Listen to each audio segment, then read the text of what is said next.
How much government intervention does a market economy need? Imagine a world where markets run completely on their own, with no rules or help. It sounds free, but sometimes that can cause problems. So, how much help should governments give? That's what we're here to find out.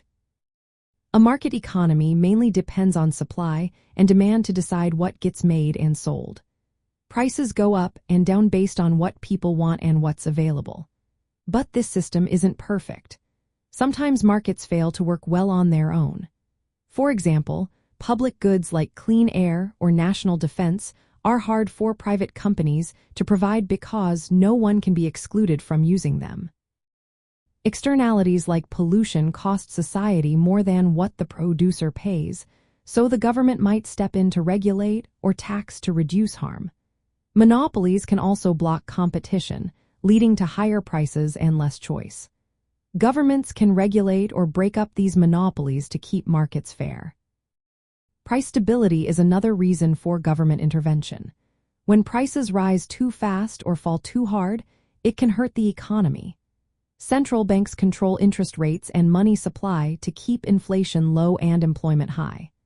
Governments also use taxes and spending to manage economic growth, trying to avoid recessions or overheating. Markets can also create inequality. Some people might not get enough income or access to basic needs. Governments step in with programs like minimum wages, social welfare, and subsidies to help those in need. Regulations are also important to protect workers, consumers, and the environment. Rules about safety, fair wages, and pollution limits help prevent market excesses. Sometimes, markets don't have perfect information. Buyers and sellers might not know everything about a product or service, leading to poor choices.